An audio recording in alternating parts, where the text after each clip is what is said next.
মালদার কালিয়াচক 4 বছর বয়সী এক শিশুর শরীরে মিলেছে বার্ড ফ্লু ভাইরাস। এই ঘটনার পর গতকাল রাত্রে মালদায় এসে পৌঁছায় রাজ্য স্বাস্থ্য অধিকর্তা দীপঙ্কর মাঝির নেতৃত্বে 3 জনের এক প্রতিনিধি দল। আজ সকালে তারা কালিয়াচক 1 নম্বর ব্লকে সিলামপুর গ্রামীণ হাসপাতালে আসেন। সেখানে ব্লক স্বাস্থ্য আধিকারিকদের সাথে দীর্ঘক্ষণ বৈঠক করেন। বৈঠক করার পর রাজ্য থেকে আসা স্বাস্থ্য প্রতিনিধিরা যান কালিয়াচকের ওই শিশুর বাড়ি। সেখানে পরিবারের সাথে কথা বলেন এবং সমস্ত বিষয় সরজমিনে খতিয়ে দেখেন আধিকারিকরা। রাজ্য স্বাস্থ্য অধিকর্তা দীপঙ্কর মাঝি জানান, বিষয়টি সরজমিনে খতিয়ে দেখতে এসেছিলেন। আতঙ্ক হবার কিছু নেই, তবে তাদের যে নজরদারি সেই নজরদারি চলবে। শিশুটি এখনো পুরোপুরি সুস্থ হয়নি।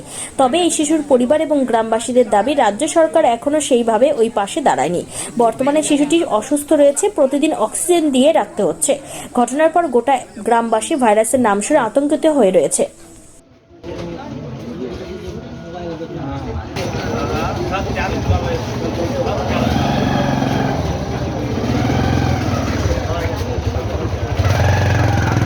সার্ভিলেন্স নিয়ে কথা হলো, ডিজিজ সার্ভিলেন্স, ডিজিজ, বিভিন্ন রকম ডিজিজ। বার্ড ফ্লু নিয়ে একটা কথা শোনা যাচ্ছে, একজন আক্রান্ত হয়েছিলেন এই কালিয়াচকেরই একজন 4 বছরের শিশু। সেই বিষয়ে আলোচনা হয়েছে? কি আলোচনা হলো সাহেব? মানে এছাড়াও আর কারো মানে পাওয়া গেছে কিনা, বা আর কি কি পদক্ষেপ নেওয়া উচিত, কি মনে করছেন আপনি? না, আর কারো পাওয়া যায়নি, এটা নিয়ে প্যানিকের কোনো কারণ নেই।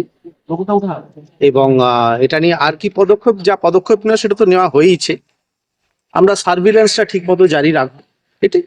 স্যার, কি সার্ভিলেন্সের মধ্যে থাকতে চায় যে আলোচনা করা নাই, আমার আছে সাহেব, সেখানে নজরদারি কিভাবে চালানো হবে? সেটা এআরডি ডিপার্টমেন্ট থেকে আপনাদের বলবে। বাচ্চাটা স্যার আপনার বুঝলাম স্যার, বাচ্চা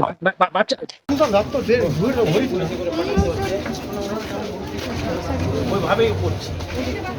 পানি খেলতে মনে করেন, পানি খেলতে মনে করেন, পানিটা খেলতে মনে করেন।